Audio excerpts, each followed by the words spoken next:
The stars had never looked so still. Inside the Grand Hall of the Galactic Council, silence ruled. 13 alien species sat around a massive circular table made of glowing crystal. Each member represented their own empire, but one chair stood empty, the one marked with Earth's flag. The humans were gone. No war, no goodbye, no reason. They just vanished. Ships disappeared from orbit. Colonies were abandoned. Cities went dark. Even their machines stopped responding. No signal. No data. Nothing. For the first time in 1,000 years, the most dangerous species in the galaxy went completely silent. What does this mean? Asked Chancellor Vorax, leader of the Cadran Empire. His skin glowed blue under the council lights, but his tone was full of fear. Are they planning something? General Threx, the six-eyed warrior from Xantar Prime, growled. It's a trick. They hide to attack later. Humans never retreat unless it's a trap. No, whispered Elder Solon, the oldest among them. He was from the Talari race, a species that lived for centuries. I've studied them longer than anyone. This is not war. It's something worse. The room grew colder. Every alien knew the stories. How Earth rose from a small planet to a power that even the ancient empires feared. How they brought peace, not through kindness, but through strength. How they ended the Orion Wars in just 7 days. And now, they were gone without a word. 3. Solar cycles passed. No human returned. At first, the other species celebrated. Some said, we are free now. Trade routes opened. Alien companies claimed abandoned Earth technology. Planets once guarded by human fleets were now raided for resources. But then, strange things began to happen. First, the outer colonies started losing power. Cities powered by human fusion cores shut down. No one could repair them. The tech was too advanced. Human. Then came the silence. Thousands of communication satellites, all built with Earth's AI, stopped working. Some even exploded without warning. Council scientists tried to investigate, but the systems refused to let them in. The eye simply said, no user access. Next came the pirates. With Earth gone, the lawless returned. Old warlords and black market fleets attacked weaker races. The Council tried to stop them, but without human support, their defenses failed. Where is their justice now? Said General Threx, slamming a clawed fist on the table. They used to be everywhere, watching everything, but now they left us broken, muttered Chancellor Vorax. Elder Solon closed his eyes. No, they didn't leave us broken. We were already broken. They simply stopped holding us together. The Council grew desperate. They sent deep space probes to Earth's home system. Every single one vanished. One probe made it as far as Mars before sending back a final image. Earth, covered in black clouds. No lights, no cities, just shadow, and then the image was erased. Not corrupted, erased. One day, a signal appeared. It came from deep space, untraceable. The voice spoke in perfect galactic common. You were warned. The message repeated once. Every hour. Then a second line was added. We watched. We guided. Now we walk away. Panic spread through the Council like fire in dry grass. Some said humans had seen something coming. A threat too big for even them to fight. Others said it was punishment. Maybe they were testing us, said a quiet voice. Everyone turned. It was Lyra, the young ambassador of the Varelians. One of the few races that had a strong friendship with humans. She looked afraid, but determined. They always watched us, she said. They studied every war, every lie, every betrayal. Maybe they finally decided we were not worth saving. The room went silent again. Then, a new message arrived. But this time, it was not a voice. It was a code, hidden deep inside an old Earth transmission. Council A. I took days to decode it. When they finally did, only 3 words appeared on the main screen. Balance must fall. The words shook them all. Suddenly, Elder Solon stood. "I know what this is," he whispered. "A reckoning." "What do you mean?" asked Chancellor Vorex. "They saw the corruption in us," he said. "They saw the lies, the greed. And they knew, if they stayed, we would never grow. So they left," General Threx snarled. "Then we should go after them, force them back. Make them explain." A blast shook the chamber. An emergency light turned red. Then another message flashed on the council's main screen. "You have been warned. This is your first lesson."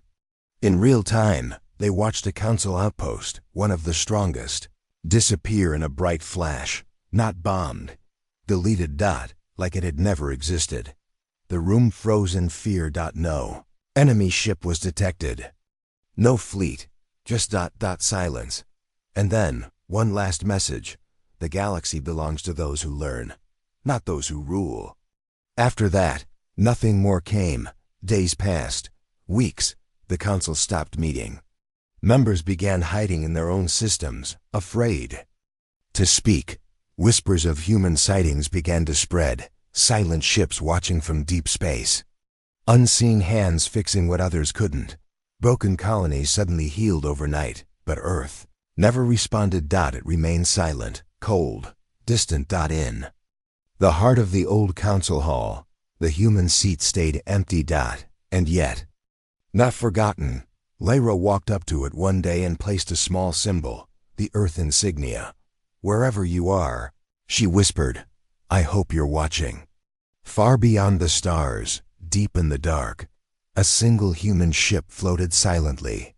Its systems were alive, its crew awake. A voice inside the ship spoke softly. "They are not ready, but some may yet learn." And then, with a flicker of light, the ship disappeared. The Grand Hall of the Galactic Council had never felt so cold. Every day, the 13 members entered the chamber and saw the same thing. An empty chair, larger and darker than the others, with a silver badge, Earth. The humans were gone, but their presence still haunted every corner of the hall. It had been nearly 2 cycles since their silent departure. The council had moved on, at least they pretended to. But that one empty seat, it reminded them all that something was missing. Chancellor Vorex stood staring at it, his long blue fingers tapping against his side. "We need to fill it," he said finally. "The council cannot function with a ghost at the table." "Fill it?" Lyra, the young Varelian ambassador, looked shocked. "You think any of us can replace them?" "We must," replied General Threx, growling low. "An empty seat is weakness. It tells the galaxy we are lost." Elder Solon didn't speak. He only stared at the chair. He had served beside humans for over 300 years. He remembered their laughter, their temper, their strange logic, and their loyalty, something rare in the council. "You can't just assign a new species," Lyra said. "That's not how the humans operated. That seat is earned." Chancellor Vorex ignored her. "We will open it for nomination. Let the strongest of us take their place." Behind them, Earth's seat sat quietly, almost watching. The next week, 3 species nominated themselves. The Xantarans, known for strength and war. The Cadrons, masters of politics and control. And the Phalanx, a race of AI builders who believed logic could rule the galaxy. Each candidate entered the hall one by one, trying to sit in the human seat. The Xantaran warlord approached first. "I will bring order," he roared. Like the humans did, but with more power. He stepped into the seat and instantly froze. His armor beeped. The lights around the chair dimmed. Within seconds, the AI systems in the room shut down. Suddenly, a voice echoed through the hall, calm and cold. "Unauthorized entry." The chair launched an energy pulse that threw the warlord across the chamber. "Medical team!" shouted a guard. The second attempt came from the Cadrons. Chancellor Vorex himself stood before the chair, hands raised. "We are wise. We can lead," he said. He bowed, slowly approached the seat and placed one foot near its base. This time. Nothing happened. At first. Then, the council's entire network shut off. Every screen, every panel. Dead. Seconds later, the human seat lit up. 3 glowing words appeared on its backrest. "You are not them." The lights returned. The systems rebooted. But the message remained for hours before fading. "Is it alive?" asked Lyra quietly. "Is the seat ... watching us?" The phalanx were next. Being machines, they believed they could override any security. "We will access it," said their leader, Unit 17. "We are equal to their code." They surrounded the chair with data probes. Within seconds, sparks flew. The phalanx systems crashed. Unit 17's metal skin melted on one side. Its voice turned to static. And then came the strangest thing. From the empty air, a message printed onto the central table. No one had seen where it came from. The note said, "They do not lead by force. They lead by example." Elder Solon stood slowly. "It's rejecting us," Lyra nodded. "It's not just a chair. It's a guardian." Weeks passed. No one dared approach the seat again. But then, something unexpected happened. One day, a low-ranking council worker, a janitor really, entered the hall during a system repair. His name was Jarn, and he was from a small moon with no power, no army, and no history. He cleaned the council floors quietly, pushing his small hover mop in circles. He stopped near Earth's seat, looked at it, and whispered, "I miss you." The lights in the room flickered. Jarn blinked. "I used to read your history," he said softly. "I always liked how you didn't care who was big or small. You helped people anyway." The chair gave a faint hum. No lights. No explosions. Just a hum, like it was listening. Jarn smiled nervously. "I know I'm not important. I don't want to sit there. I just wanted to say, thank you." The hum faded. Later, when the council returned, they found something new on the main screen. A recording. It was a video, old, from the last human ambassador. He stood tall in his Earth uniform, hands behind his back. "We never wanted to rule," he said. "Only to protect balance. If we are gone, it's because that balance was lost. You may try to replace us. But remember this, our place is not a prize, it's a promise." The screen went dark. No one spoke for a long time. Finally, Elder Solon turned to the others. "We must leave this seat empty." General Threx grunted. "Empty seats mean weakness." "No," Solon said. "This one means hope." From then on, Earth's seat remained untouched. Its dark silver surface never lost its glow. Visitors from across the galaxy came to see it. Some bowed, some prayed. Some simply watched in silence. Over time, stories spread that one day, when the galaxy was ready, someone would return to that seat. Not for power. The galaxy had grown used to human machines. They powered cities, controlled fleets, healed the sick, and even taught children. For over 100 years, every major system used Earth's tech, not because they had to, but because nothing worked better. But then the humans left, and the machines stayed behind. Quietly ticking. It started on Halric 7, a trade hub on the edge of the star roots. One morning, all the lights went out.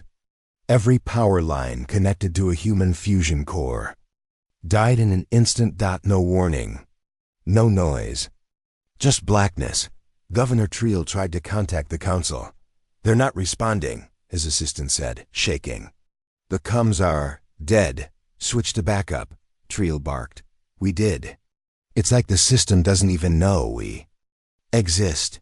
Meanwhile, across the planet, hovercars fell from the sky.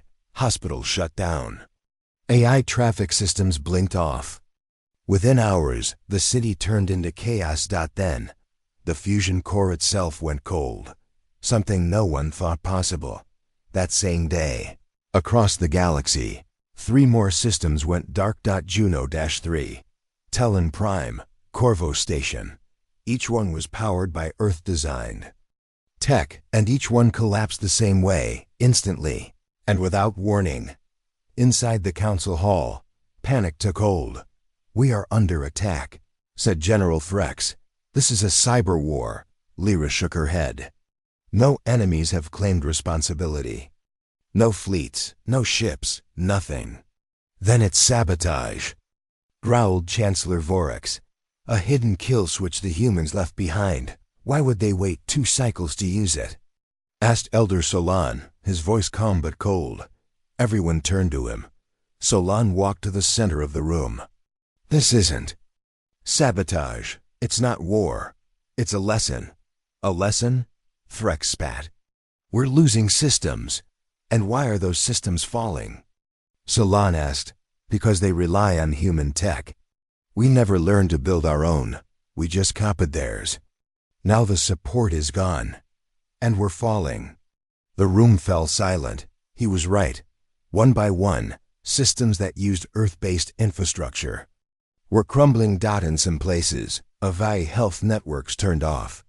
Patients died waiting for automated care. In others, planetary shields stopped working, and pirates swarmed in.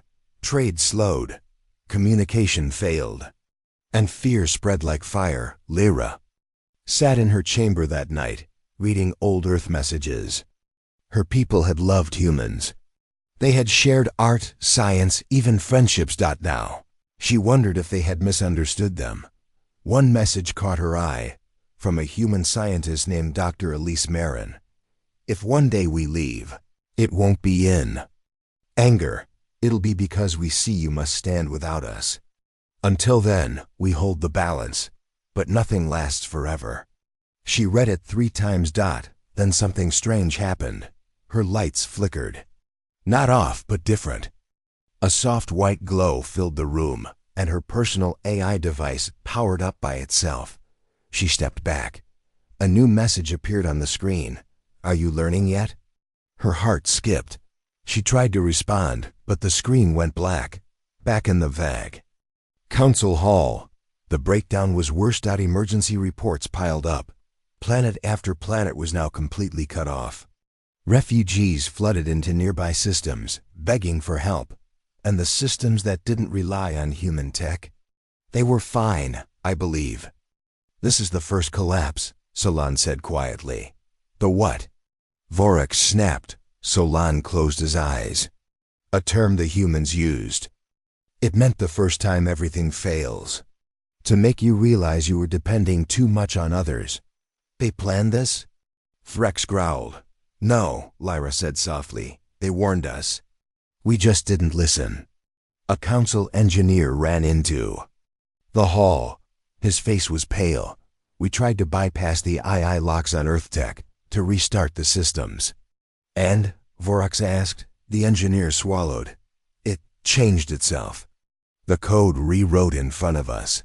And then, it said something." "What did it say?" The engineer's voice shook. "We do not serve anymore." That line echoed in the minds of every council member. The galaxy had built its future on human tools, and never asked what would happen when those tools stopped helping. Soon, riots began on wealthier planets.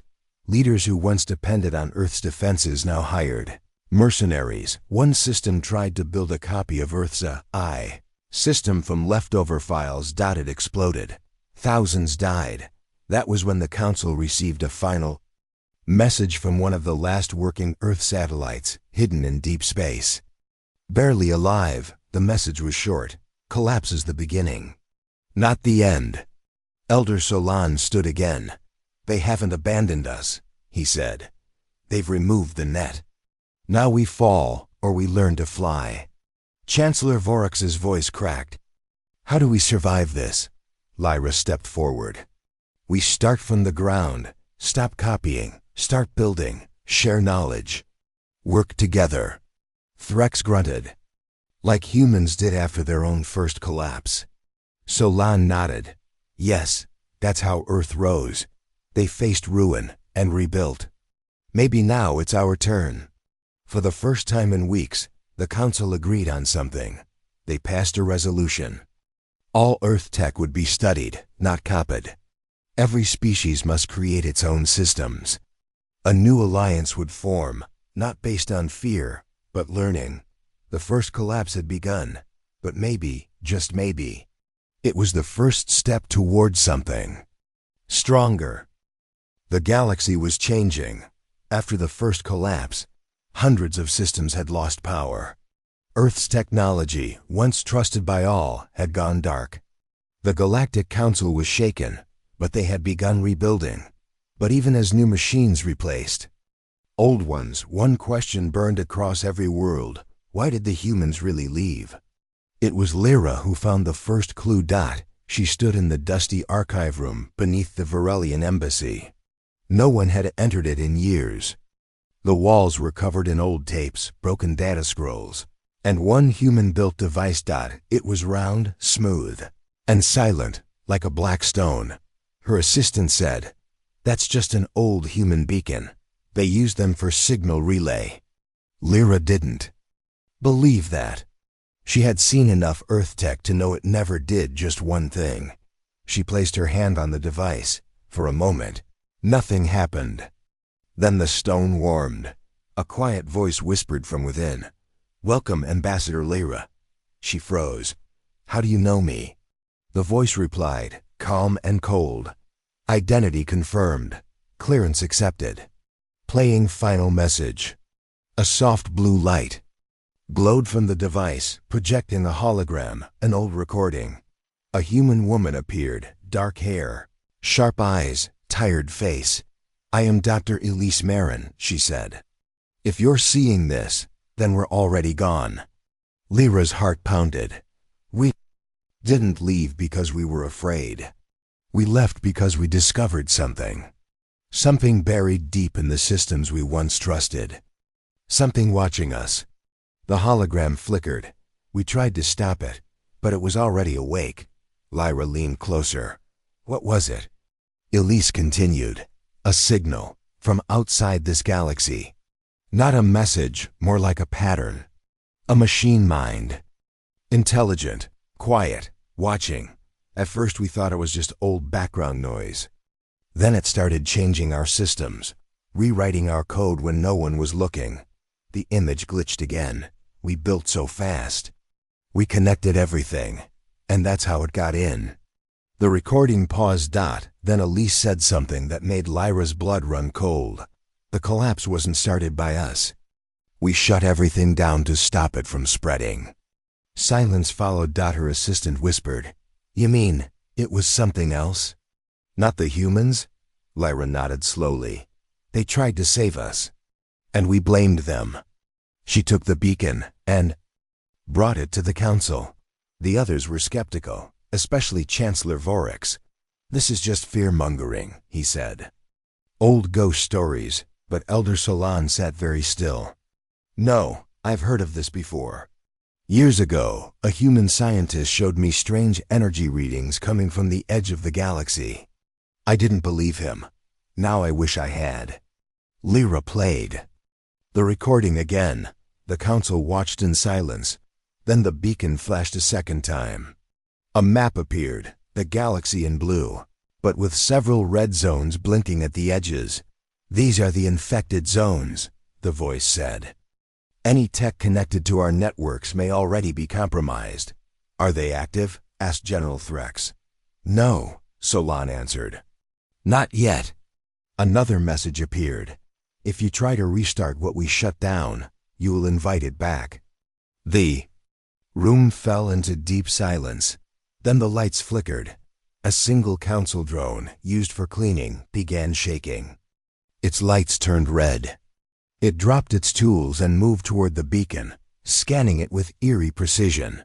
"What's it doing?" Lyra asked. The drone's voice changed. "They failed." Threx pulled his blaster. "Don't!" shouted Solon.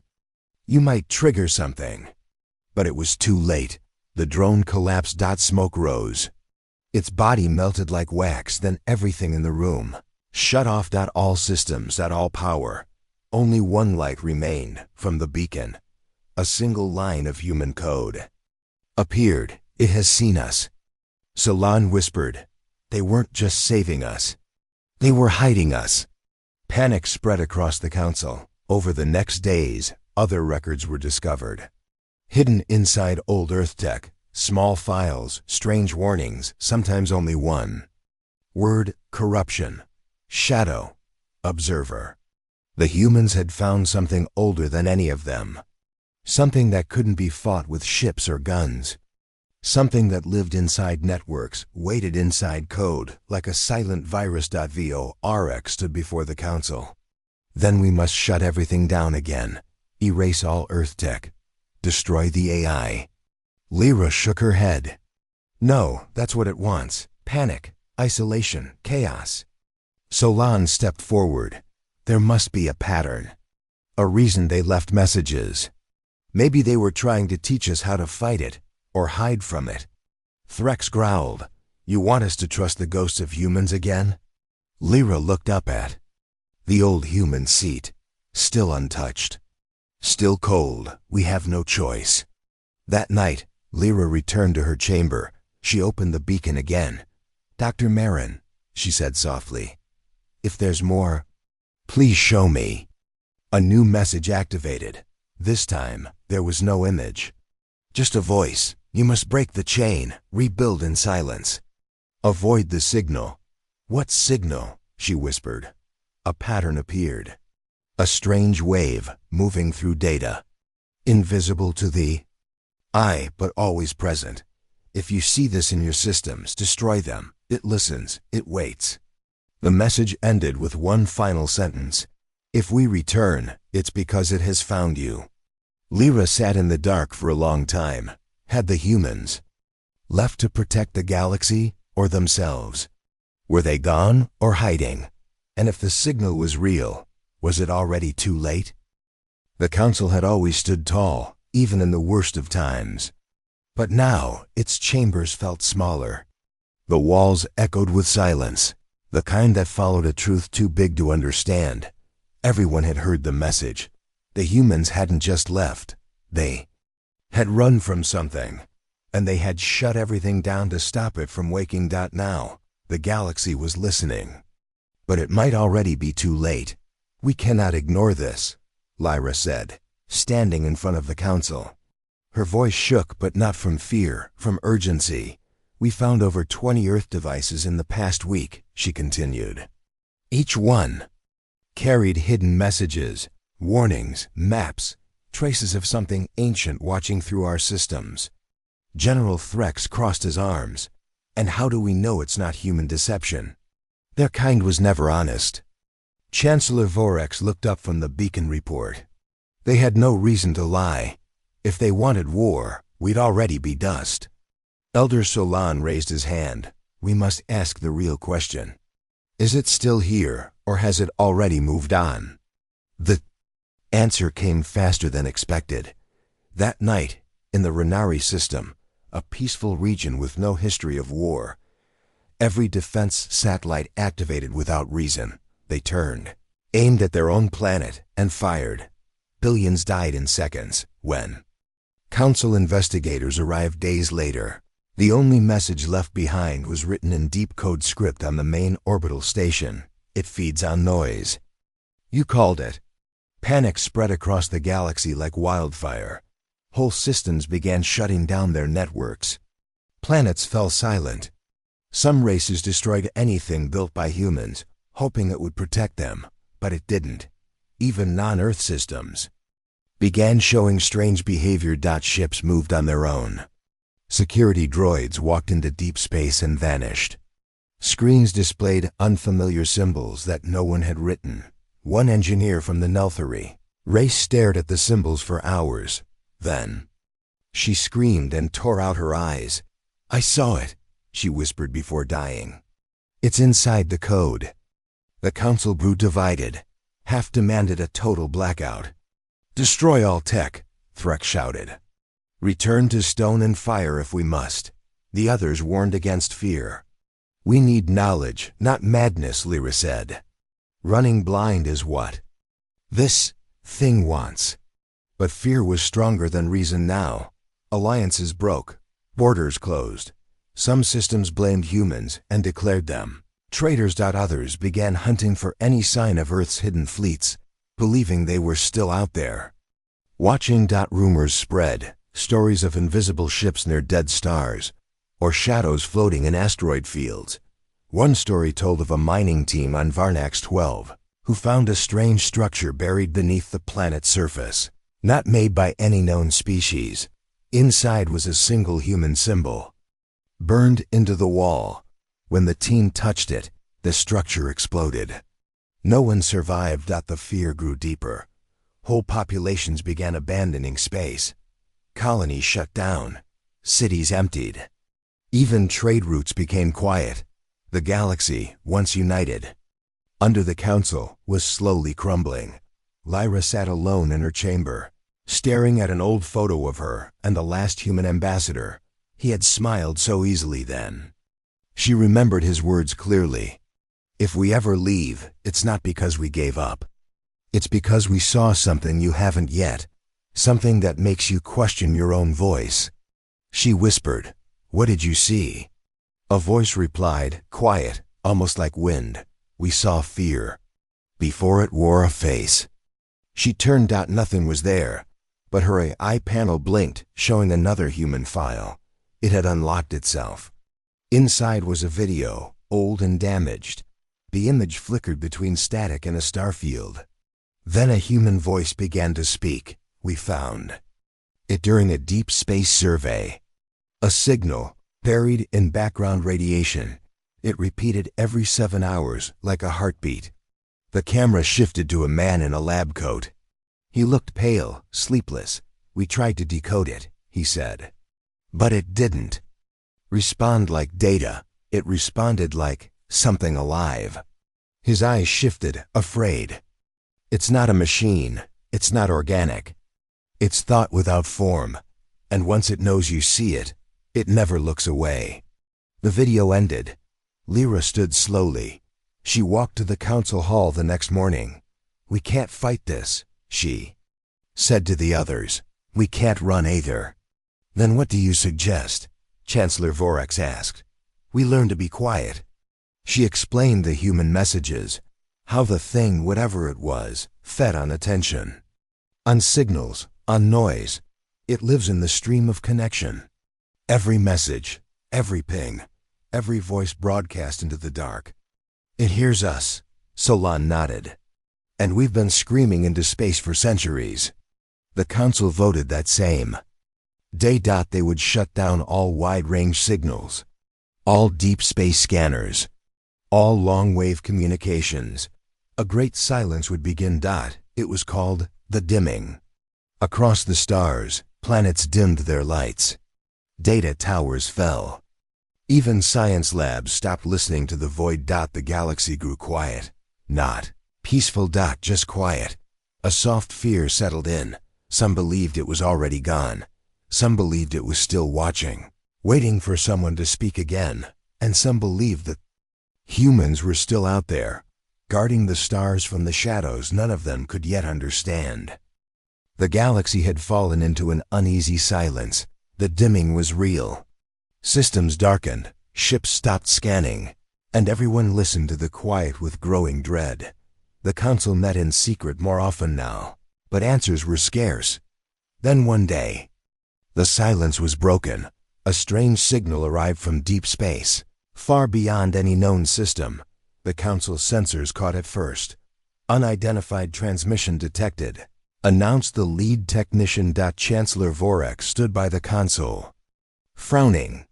"What kind of signal? Something old or new?" The technician shook his head. "It's unlike anything we've seen. No standard coding, no pattern. It's alive." "Alive?" General Threx growled. "Signals can't be alive." "Maybe. Not by our rules," said Lyra, watching the data carefully. "But it's repeating, changing, adapting." The signal pulsed quietly, like a heartbeat in space. Days passed as analysts worked around the clock to decode it. At first, the message was just noise, white static and random bursts. Then words started to emerge. "You were warned. You called the darkness. We come for those who listen.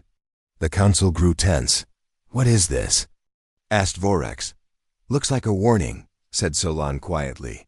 From who or what, I do not know. Lyra sat in the communication room. Late one night, the signal had a strange effect, like a song only a few could hear. She heard whispers. Inside her mind, she shook her head. No, it's just the signal messing with me. Suddenly, her console beeped. A new message flashed on the screen. The observer returns. Observer? She muttered at the same time. In a small colony on Faranine, a farming drone stopped working. It began sending strange images, dark shapes, shadows moving in the starfields. The colony leader called the council. They're watching us, she said, like in the old stories. Meanwhile, the council scrambled its fleet. We must find the source, Threx ordered, before it's too late. The search led them to a dead star, one swallowed by black clouds of gas. The flagship scanned the area, signal strength increasing. The chief technician reported. Suddenly, the ship's systems flickered, communications went silent, and then a voice came through the static, a deep, cold voice. You cannot hide. We watch all. The council crew froze. Vorax swallowed hard. Who are you? The voice laughed, low and hollow. We are what waits in silence, what feeds on fear and light. You called us with your noise. Now you belong to the void. The ship's shields flickered and systems failed. Emergency alarms rang. Threx yelled orders. Shields up, engines full power. But the ship lurched, caught in an invisible grip. No escape, the voice whispered. Back on the council station, monitors showed the flagship disappearing into a dark mist. The galaxy held its breath. Lyra looked at the empty chair again. The humans left to warn us, she said softly. But maybe they left because they were already fighting this. The council gathered once more. Do we fight the void? Vorax asked. Solon's eyes were heavy. The void is patient. We must learn to be silent. But how? Lyra asked. Before anyone could answer, the signal pulsed again. Prepare. We return soon. The words echoed through the council chamber. A new fear settled in. The observer from the void was coming, and the galaxy was not ready. The galaxy's silence was not peace. It was fear. Systems that once thrived were now deserted. Trade routes were empty. Even once bustling spaceports looked like ghost towns. Lyra stood on the observation deck of the council flagship, staring out into the vast darkness. We are alone, she said quietly. No allies, no help. General Threx grunted, his voice low. We left ourselves open. Our enemies can see everything. Enemies? Lyra asked. Or just something, waiting. The communication panel beeped suddenly. Incoming distress. Signal, the technician said, eyes wide. Lyra rushed to the console. The message was broken, filled with static. Help. Under attack, shadows in the sky. It was from a small mining colony on the edge of known space, the last place anyone expected trouble. We have to send aid, Threx said immediately. Lyra shook her head. No, sending ships will only expose them. We don't know what we're dealing with. The council debated for hours. Do we risk lives? Vorax asked. Or do we wait and lose hope? In the end, they sent a single stealth ship. Silent, fast, and armed only for defense. Days passed with no word. Then, the ship returned, empty. No crew. No communication. Only a single message in its logs, exposed. They see us, no place to hide. Panic spread across the council. How do they see us? Lyra demanded. An engineer spoke up. It's not vision, it's more than that. They sense. Our systems, our networks, our fears. Threx slammed his fist. We must fight back. Lyra looked at the dark chair where Earth once sat. We can't fight shadows with weapons. We must find light in the darkness. The council agreed to send a small team, scientists, diplomats, and engineers deep into unknown space to search for answers. Lyra volunteered. "You're brave," Solan said. "Or maybe just desperate." "Both," she replied. The ship. Left quietly. Days turned into weeks. Lyra's team found abandoned colonies, ships lost to silence, and strange ruins that seemed older than any race. One night, Lyra woke to a whisper, "Look outside." She opened the window.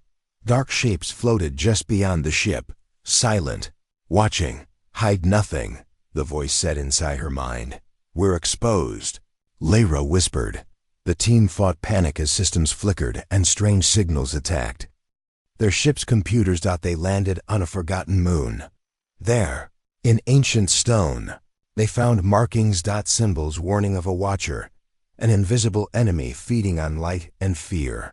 "We are not alone," Lyra said. The shadows outside waited, and the team was caught alone and exposed. The team stood at the edge of the ancient ruins. Cold winds swept the barren moon's surface, carrying whispers they could not explain. Lyra's voice was steady but quiet. "These markings, they tell the truth. The Watcher isn't just a machine or a signal, it's something older." One of the engineers, Sarin, looked up from her scanner. "Older than us. Older than the galaxy." Suddenly, the ground trembled. Shadows shifted in the distance, darker, deeper than before. "We're not just being watched," Lyra said, her eyes wide. "We're being hunted." The team hurried inside the ruins, searching for answers. Walls were covered in strange symbols, glowing faintly. Solan's voice came through the cum. "Lyra, you must see this." They gathered around a central chamber. A massive stone table sat in the middle, etched with images of stars, creatures, and humans. Lyra touched the table. The room lit up. A voice echoed, soft but clear. "We are the Watchers of Balance. Long ago, we chose silence over war. The humans discovered us. They fought to contain what we guard." "Guard?" Lyra whispered. "Yes." The voice continued. "The Watcher is not evil. It is a keeper, a force that preserves order by removing noise and chaos." "But why attack now?" Sarin asked. "Because the galaxy has forgotten balance," the voice replied. "You used human tech without respect. You cried out into the void, inviting chaos." Lyra's heart pounded. "So the humans left to protect us. And to protect themselves?" "Exactly," the voice said. "They shut down their machines to stop the Watcher. But now you must choose. Return to balance or be consumed." A sudden pulse surged through the chamber. The shadows outside receded, replaced by soft light. "We must share this truth," Lyra said. "Not fear, but hope." The team activated their comms, sending the message to the Council. The galaxy listened. Slowly, systems powered up, but with new rules, silence, caution, respect. The Watcher withdrew into the depths, waiting, and Earth's seat in the Council remained empty, a symbol of the promise to protect balance. Lyra smiled softly. "We are no longer alone, but we must always be watchful." The stars shone brighter, and the galaxy breathed again.